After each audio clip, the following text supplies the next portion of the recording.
Good evening, Father's Heart Digital Church. How good is it to speak to you again? Really such a privilege, and I hope you find it a privilege too. So please do me a favor.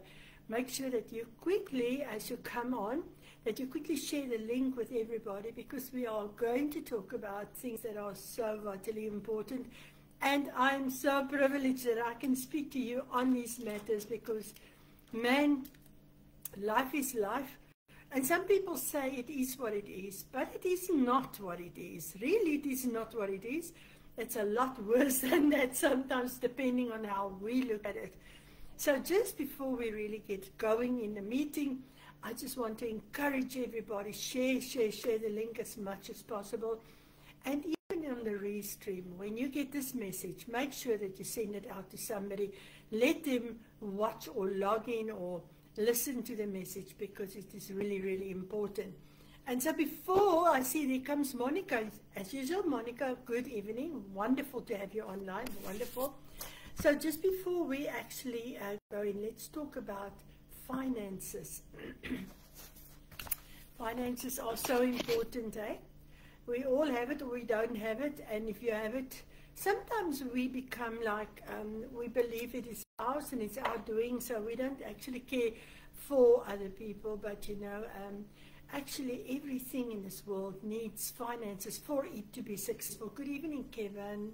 Lindavid, good evening, guys. It's wonderful to have you coming online. Share the link as quickly as possible. Let's get more people coming in. So I'm looking at sometimes in the giving thing, to be able to give, I just want to remove this little thing here, to be able to give finances to the kingdom of God. Do you know that I realized again this week past that what I think is mine is actually not mine? Because if it wasn't for the goodness of God upon my life, I would not be able to do this.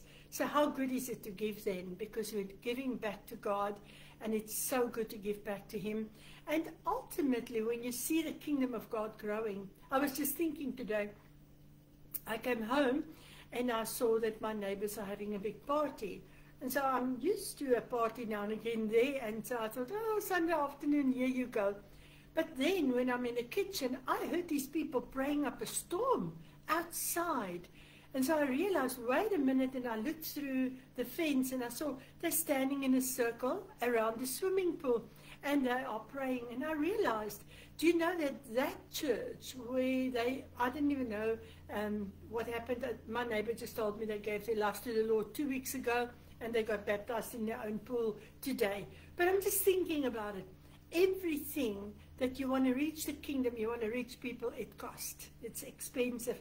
So make sure that you put your share in, and it's easy to find where to put it. You go onto the Dr. Arthur Frost app, and when you go onto the app on your Play Store, if you've got an ordinary phone, a Samsung, then you can find Dr. Arthur Frost. When you find it, you will find the banking details, everything there. So let us be the one that, because of this people that today got baptized, I think, wow, how fantastic is it? Somebody's put an effort in there. Praise God. So let us be the evangelists. So please send around. Good evening, Johan van Oudtshoorn, Lindavid. Make sure that you quickly share to as many people as possible, because we are going to talk on the topics that are very important. And as we come to the end of the year, you know, obviously we're looking at only about, 5 more Sundays, or 4 more Sundays, then it is the end of 2025, or 5 more Sundays. And we're looking again at 2026. And many people say, my 2026 will be much better than 2025. Well, let me tell you one thing. If you don't plant and prepare now, it's not going to be better. Hey, and I also believe in something. I absolutely believe. If you can't change it now, don't think you're going to change it later. Because things that we have to do, we have to do. Good evening, Veronica Bailey and Gina Wade. Wonderful to have you on. So tonight I'm going to talk about, it's a thorny issue. Well, you know what I'm going to talk about, because you're all scholars and you all understand the Word of God. But let's talk about it. If I say it's a thorny issue, I just want to take a sip of my coffee, lekker coffee. If I say it's a thorny issue, then immediately you are reminded of thorns, ordinary, regular thorns growing everywhere. But this past 2 weeks, I discovered something strange in my garden. We live in Port Elizabeth, and it's green all year round. And as I went outside to go and feed my birds, I discovered, wait a minute, something just went into my foot. And I'm always bare feet. And as I looked, I saw tiny little thorns. You know it, it's a tiny little white thorn. It went into my foot. And I thought, wow, where do you come from? I've never had thorns in my garden, never, never, never. And we've been living here for 25 years. And so I went to my husband and I said to him, you know, there's a patch of thorns. Those little, not those big brown ones. It's a little fine but white thorn. And then he went and he looked and he found quite amongst the green grass, because you couldn't see it on the green lawn because they were green as well. And you couldn't see the thorns. And so he had to pull out everywhere. They started spreading so quickly. It was actually amazing. And that reminded me of the Kalahari. For those of you, hands up, that's been to the Kalahari. If you've not been to the Kalahari, make your effort. It is very hot, but it's absolutely beautiful. It's really been raining there. But I remember my first time going to the Kalahari then, and right at the end of the Northern Cape. I remember that the yellow, what do you call those yellow thorns? The flowers are yellow, but they are everywhere. Those thorns are everywhere. They're beautiful. You cannot explain how beautiful it is to see these plates and plates of yellow, yellow, yellow flowers everywhere. And I said to my husband, how strange is it that these are thorns, but they look absolutely pretty when they are everywhere. And by the way, the gemsbok and those, they eat those things, the flowers, so it is good for them to have them. But you know how bad a thorn is. And sometimes, and I had my dogs, this has been a week of thorns, eh? I had my dogs and I took them with me to go and see somebody, and they've got this other kind of thorn. It's a tiny little round circle, and it's got lots of, it sits on your clothes like this, and you can't get it out when you've got it there. And those things they are everywhere there. And the thing is with that, you can't throw it just away. You have to actually burn those. So I thought about these thorns in our garden. We have to burn them. You can't just get rid of them, because if you throw them in the bin, they're going to grow elsewhere. If you put them in the compost heap, they're going to extend themselves over in the garden again.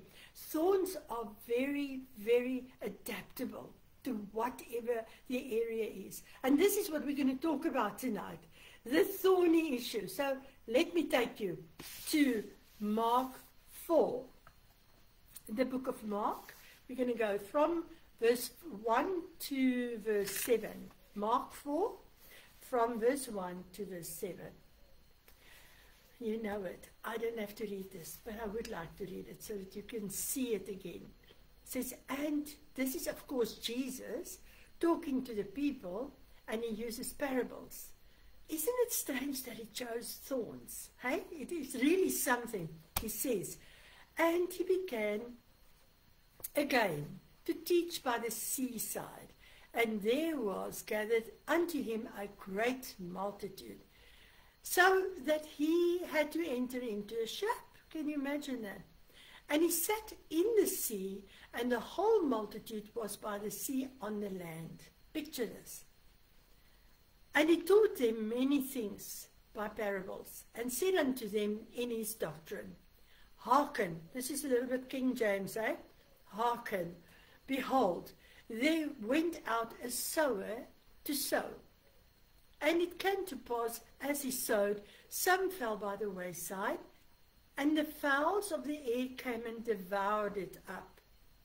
And some fell on stony ground, where it had not much earth, and immediately it sprang up, and because it had no depth of earth, but when the sun was up, it was scorched, and because it had no root, it withered away. But the last one, verse 7. And some fell among the thorns. And the thorns grew up and choked it, and it yielded no fruit. Those thorns, they just have, they're nature's nonsense plants. I don't know even why we have thorns. Well, it's good for the goats to eat. But why do I say it's a thorny issue? Jesus speaks about the seed that fell amongst the thorns. The seed had potential. Remember, a seed is not something that you just throw away. Every seed has potential. You know that. I mean, I bought some, my husband actually, but we bought some seeds in packets and we put it in our drawer. And so the other day I looked at all the seeds and I just took a handful now, threw it in the garden, and lo and behold, they started sprouting and they came up. And they did not look the same because it was different kinds of seeds. Because every seed has potential. Every seed has life inside of it. And every seed has an assignment. Remember that. If it's a petunia, it will not be an Afrikaner. It will grow up like a petunia. It's got that soft smell, a fragrance around it. It had everything in the seed that it needed to grow. This is why Jesus talks about the seed. But the seed is so powerful because this is why we say, even tonight while I'm speaking to you, I'm throwing seeds. And as I'm throwing the seeds, every word that I'm saying, it has potential. Even when we're angry, we throw seeds. Remember, our words are like seeds and it grows. And sometimes we wonder why we are looking at this thorny bush or why whatever we wanted is not growing. It's because we've allowed a seed to grow that was from bitter heart or whatever. And I'll get there now.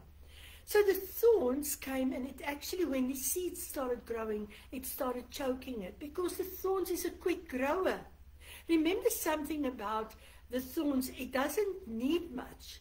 It grows fast. But here's the problem. The problem wasn't in the seed. And the problem is not even the soil.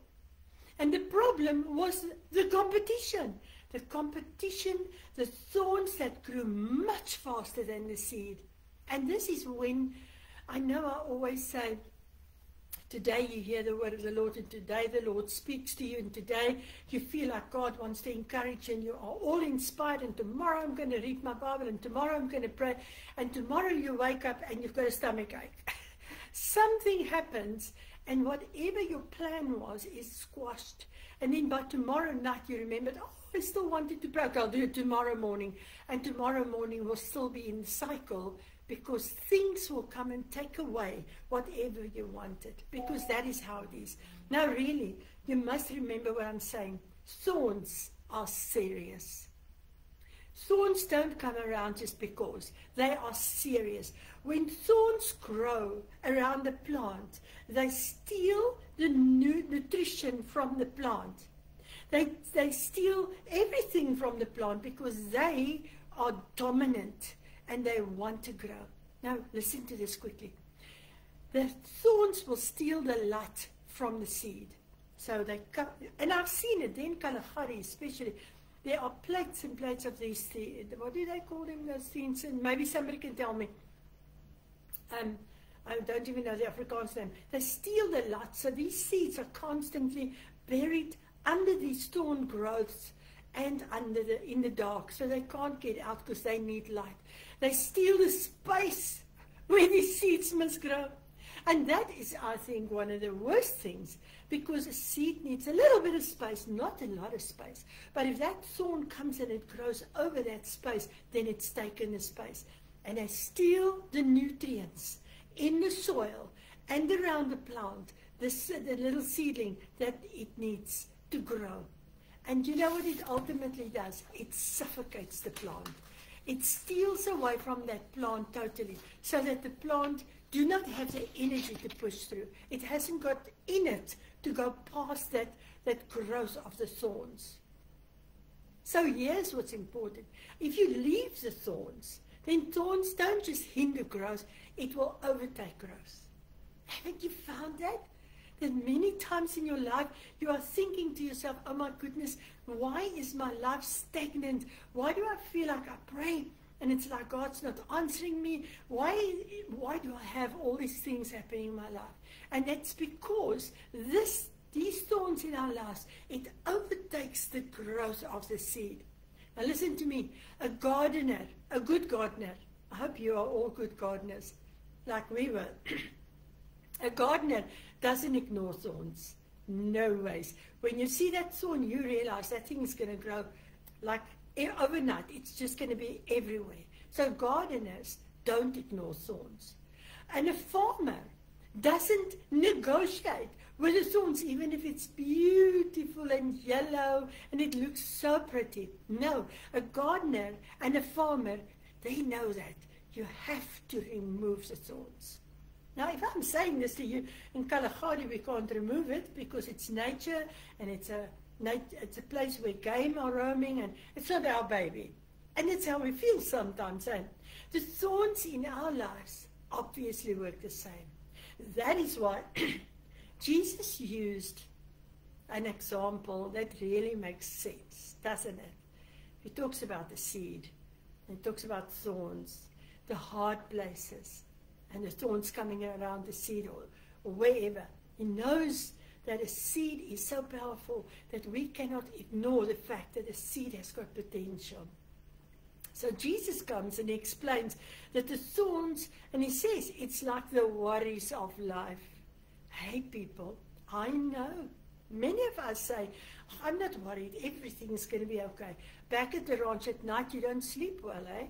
You are concerned. Concerned is just another word for worry. And it's another word for fear. It's another word that says, I am thinking that I can solve the problem myself. And it's not true. You cannot do it. So this is why it's so important to understand thorns in our lives come with the same potential, with the same growth processes than the thorns out there. And that's why Jesus used that example. He says the worries of life, the deceitfulness of riches. And he's not saying wealth is a problem. He said the thing that wants you to be rich. And when you're rich, you don't want to do what God wants you to do. You know, people say often, and we laugh about that, they say, when I win the lotto, I'm going to give R1 million to the church. If you can't give $1 million, no, you will never do it. If you can't sow in your small, you will never do it in your big. And so Jesus talks about the deceitfulness of riches. And he says the desires for other things. And tonight, if I can focus, I would like to focus on that, the desires for other things. You know, there's such a shout out there for, I've never seen media calling so loud and so hard. And I like to watch movies. I like TV. I like watching TV. And I've had to say to myself over the years, if anything upsets my spirit, I cannot watch it. But remember one thing, sometimes we can build a wall and our spirit don't get upset anymore. So on the by and by, please do yourself a favor and go and watch David's House. Like I said, David's House, King David in any way. Go find it, David's House, I think it is. Beautiful series, two seasons. But these things that we are wanting, the other things, they come and they grow over the things that we need. They grow over the things that we should be doing. So Jesus said, these are the things that you need to worry about, the other things. And I know you can think about a lot of other things, but let's talk about the number one thing. Because right now, as we're living here in South Africa, there's a lot of things happening around about us. And the big thing that we are having that comes all over us like a thorny bush, and it's called fear. I know you knew I was going to say, fear is a big thing. Even when you say, I'm not worried, even if you just said, I'm concerned, then you are bringing into your heart a place that says, I am not able to solve this, and I'm not going to trust the Lord. I will trust in myself. So what does fear tell you? Fear tells you that God won't come through for you. But you say to me, Marianne, that's not true. I believe God will come through for me. Yes. But what are you saying with your mouth? And at night when you go to bed, what is plaguing your brain so that you cannot sleep? Those things that's telling you, how am I going to make months in? Are we going to be laid off? What about Christmas and New Year? Will the family come? Will I be able to buy presents for my children? What about my car, the expenses of my car? What about the school fees? What about my house? What about all these things? There are so many things. The Bible talks about other things. And it's all over us. I mean, I just sit and I can think about hundreds of other things that hangs around us because it wants to be part of us. You know, those things are like jewelry. I put this thing on. It's a brooch that I inherited from my late mother. But this is a thing. And sometimes we put things all over us like this. It's almost like in the morning you get up and say, oh, you still hear my worry about the future. This is what we do. Fear tells us that we are trusting in ourselves and we are not trusting in God. And then you and I cannot step into faith. We cannot step into walking in freedom because fear will grip us like this. And some of us, as I'm speaking now, and for those that are listening on the restream, you know that feeling that grips your stomach when you think, oh my word, I have to go to work and I don't know if it's going to be okay and I'm not going to be able to do this. We know that feeling. But fear is actually a very strong thorn bush. And it will take away your faith in Jesus Christ. It will take away your confidence that He will hear you and that He will answer. Because fear operates, man. It's got a mission. And then the next one is unbelief. So fear connects with unbelief. And unbelief is not, it's like a weird thing. Unbelief, what unbelief does for you, it shrinks your expectations. Because you think to yourself, I am not going to even try it. Because even if I try, somebody else will get the promotion. If I try, my spouse won't like it. If I try, I may fail. This is what unbelief, that means that you try to run your life by yourself. Because God says, I know the plans I have for you. It's plans to give you a hope and a future. But we allow unbelief to grow all yellow like a thorn bush over our seed of faith. And when we doubt in God's promises, this week I was reading Psalm 103 again. Oh my goodness, I was just so reminded when I was very, very sick. Very, very sick. And I was lying on the floor in my bedroom many years ago. And as I'm lying there, the sun was coming through the one window. And I'm lying in the sun. I'll never forget, it was cold and it was winter. And I'm lying there in the sun. I said, Lord, come through for me. And the Lord reminded me of Psalm 103. Hey, make a point of reading that psalm. Bless the Lord, O my soul.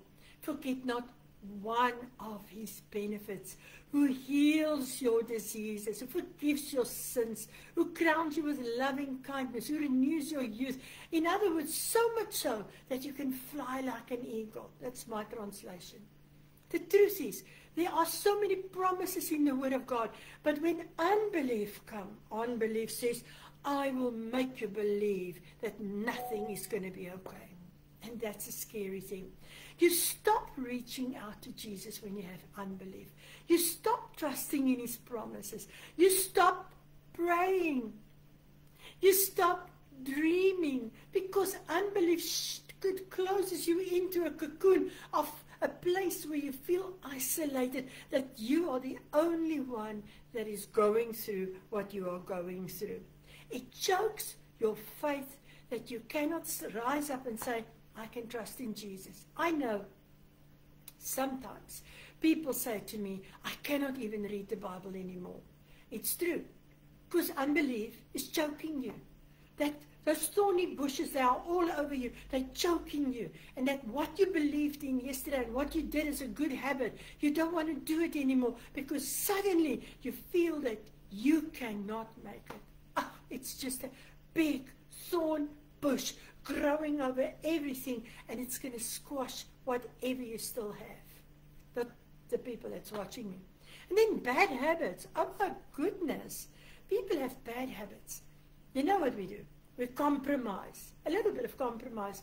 I just, I always like talking about dieting because, sorry for the people that feel offended. Don't feel offended because it's got nothing to do with you. I don't know you. That's good.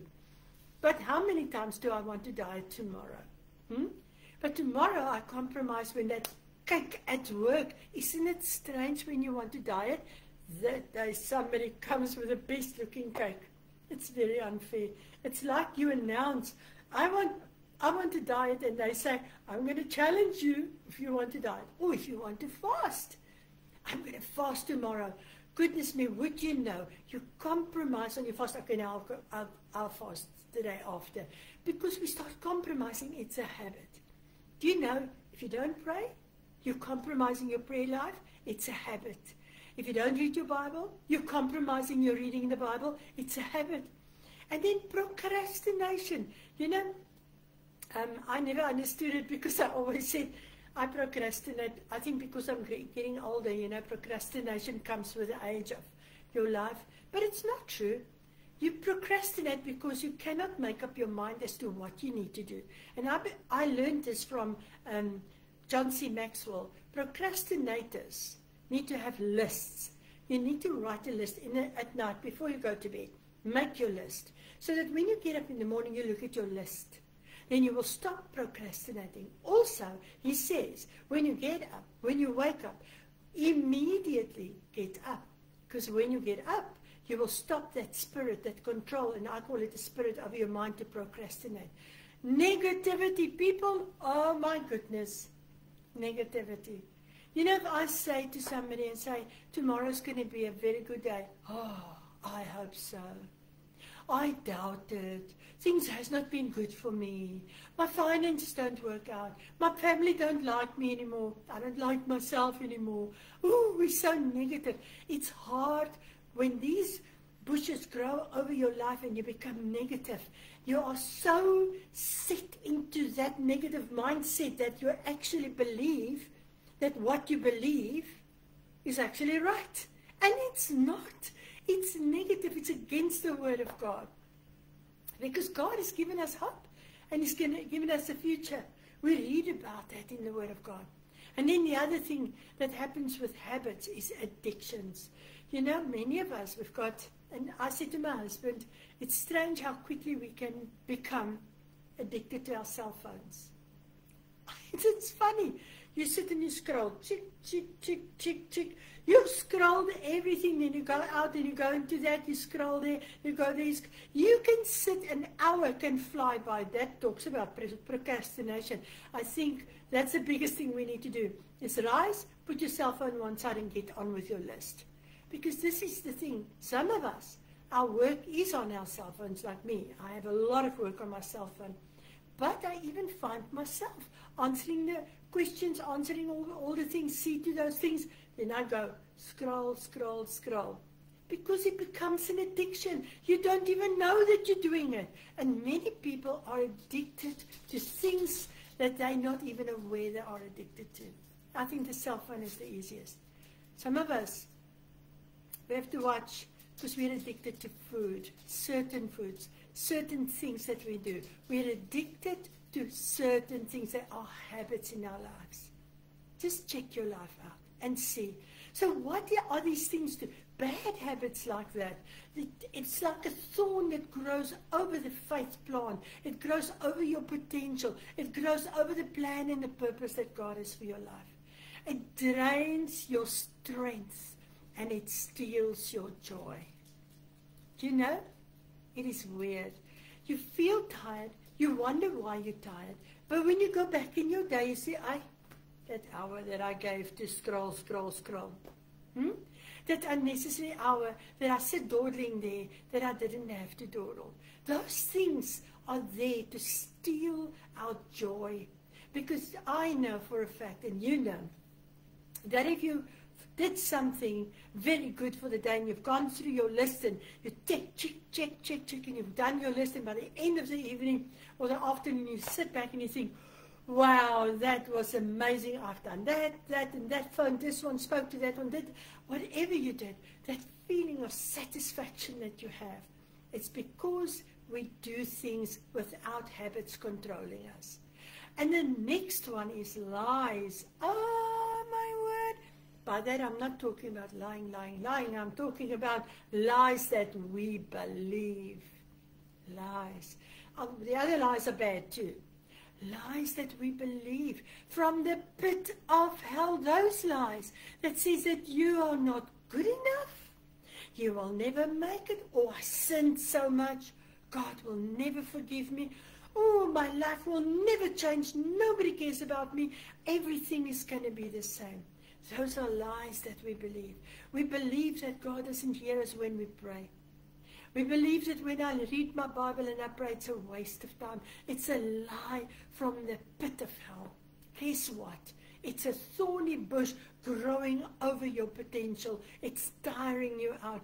And these things that comes in your life, it says nothing will change. My husband's always been like that. My family's always been like that. The work is like that. No. You know, we believe these lies that nothing will change. These thorns, do you know what they do? They pierce your identity. It steals your confidence. That you feel that when you want to do something, suddenly you feel, oh my word, I can't because I'm not good enough. It's like it steals away what God has wanted for you all along. That's a thorny bush. I think by now we have identified a number of thorns there. Another ugly one, very ugly one, it's called selfishness. Selfishness. Listen to me. When everything revolves around me, it's a thorn bush. Listen to me. You cannot grow there, and your love cannot grow there, and you don't allow people in to just nurture you and shape you and work with you because you believe you're always right, and you're always the one that's done in the most. You have life the hardest because you know what? It's a selfish nature. It's about you. It's about me. Selfishness crowds out. Listen to me. Selfishness crowds out compassion. Because when I'm selfish, I don't see my neighbor. I don't see my spouse. I don't see my children. I don't see people because I just see what they've done to me. How I'm done in, how sick I am, how my life is. We don't see the compassion, and Jesus wants us to have compassion. He wants us to reach to people. And so when it says you are selfish, then you say no compassion. Oh, but I hear you say, no, I love people. No, you don't. Because if you always think what they've done to you, then you know that you don't love people. You love yourself. And the Bible talks about that. You're going to be lovers of yourself. It is dangerous. What selfishness also does, it takes away your generosity. Because you always think, I have to look after myself. I cannot give. When I give, then I'm not going to have tomorrow. Because I want this and I want that. But you know what the Bible says, when you sow, you will reap. But it also says, what you sow, you will also reap. So when you're selfish, you're sowing that. Guess what? You're going to reap that back. And the other thing that selfishness does, it steals your humility. Because somehow, people that are very selfish believe they're on top. Or they believe they're at the bottom. Or they're just somewhere where nobody else is. Each of these thorns, in a small way, or small at first, but if it's left alone, it will multiply. If we left the thorns in our lawns, if we left that, if it wasn't just by chance that it went into my foot, we wouldn't have noticed it. We would have mowed over it and spread it, that it got wider and wider. But my husband had to sit and he had to pull them out. Because if you leave them, it spreads, it will multiply, it will take over. And whatever lawn you think you still have will only be a thorny lawn. It is so, so strong to understand that. And then I want you to say to yourself, how can I stop thorns to grow in my life? How can I stop thorns to grow in my life? Number one, thorns don't kill instantly. They don't. If you spray all that stuff, you have to do it. And if it rains, you have to do it again. And you have to wait, and then you have to pull them out. They kill gradually. Thorns go in slowly, slowly, slowly. It goes gradually, and it kills gradually. So you can't get rid of thorns just by taking out one little bush or doing something like that. The truth is, thorns go gradually, and they keep on growing. So they distract you from your attention to God, or from your attention from God. It distracts you so that you can't hear what God wants to say. You don't see the plan of God anymore. It drains your spiritual energy. You know, sometimes if you just pray in the morning, pray in the evening, somehow you feel good. But now suddenly you don't pray anymore and you feel, oh, I'm so tired. Go back to praying. That's where the problem lies. It keeps you, thorns keep you stuck in cycles. You'll go around the mountain, around the mountain, around the mountain, the same mountain. How many times have you said that to yourself? And then thorns also that grows block you from being fruitful. And I think if I can point that one out stronger, it blocks you from being fruitful because God wants us to bear fruit. God wants us to grow and bear fruit. God wants us to grow and bear fruit and show the fruit. That is what God wants. And then you know what? When thorns come all over you, it makes you spiritually tired and emotionally dry. So if you struggle, feeling tearful, you don't sleep well at night, you're feeling depressed, you feel like you don't cope, just go back to the roots of getting rid of these things that's hanging around you, and go back to the Word of God. Man, even if it means that you must go read my favorite Psalm, 103, and just start declaring it over your life. Because it's important that we get rid of these things so that we can grow. Now, the gardener who helps you is Jesus.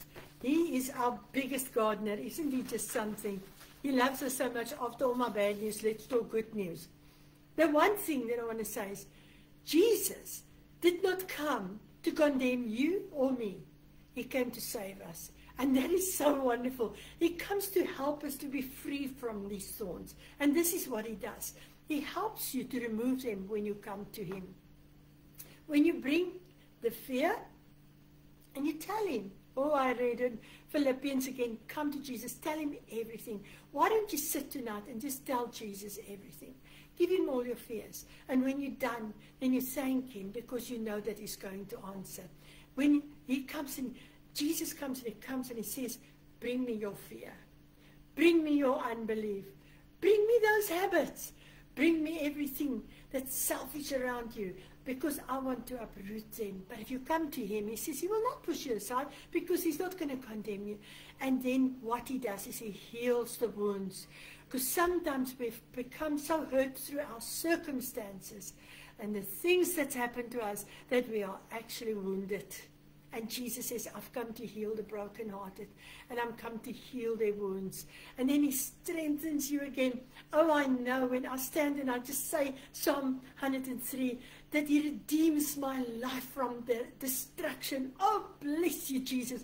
I just feel how my weakness goes away because I can see how God comes and he plucks me from destruction. And then he clears the soil. You know, we need the soil cleared so that everything can grow again. And sometimes that's not the nicest part because also, don't touch me, man. I'm okay as I am. Don't touch me. But he comes and he cleans it out so that we can grow again. So Jesus is saying to you today, let me deal with your thorns. He says to you, between you and me, listening to me on the restream, or right as you watch me, don't ignore those thorns. Maybe you've identified a few things. Maybe you need to sit and take 5 minutes with Jesus tonight. And just that time to get rid of the thorns in your life. Don't ignore the thorns. Don't minimize them. Don't say, oh, it's just my life, you know. Stop it. God has made us bigger than that. He's got so much inside of us because we are the seed that is supposed to grow and to multiply and flower everywhere. And don't learn to live with him. Hey, sometimes people say, oh, it's life. I've had to learn to live with it. No nonsense. Because God has given you, hey, don't we learn all the time that we have got authority. We have power over all the works of darkness. Take charge of every demon that wants to come and overgrow your life. And let Jesus clear your heart so that he can, so that the seed inside of you can grow again. I hope you enjoyed this as much as I enjoyed preparing this for you. Come, let's pray. And if you feel that you really need prayer, remember, you can always text it, to the WhatsApp group and say, Pastor Marianne preached, but I really need prayer. I would gladly pray with you separately away from everybody. But while we are here, and if you are watching on, listening later on the WhatsApp groups, or you're on Restream, I want you now at this time, I want you to put your hand on your heart with me. And please repeat after me. As we come into the place where we will get rid of this nonsense that stifles our growth. Say, Father God, tonight I come to you and I repent that I have allowed thorns to overgrow in my life. Whether it was by my choice or whether it wasn't, it does not matter. But in the name of Jesus, I ask you to help me to get rid of all these things. So I speak to fear. Fear, I'm giving you to Jesus. I speak to unbelief.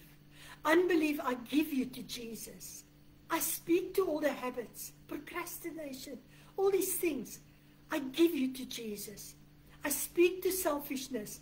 I am not God of my own life. Jesus is my Lord. So, Father, I thank you that you helped me, that I can uproot everything that's been against, that's been standing between me and you, so that I can bear fruit in Jesus' name. Thank you, Lord Jesus. Amen. Oh, the Lord bless you. Have a fantastic week until we meet again, and I hope it is soon. Have a super week, everyone.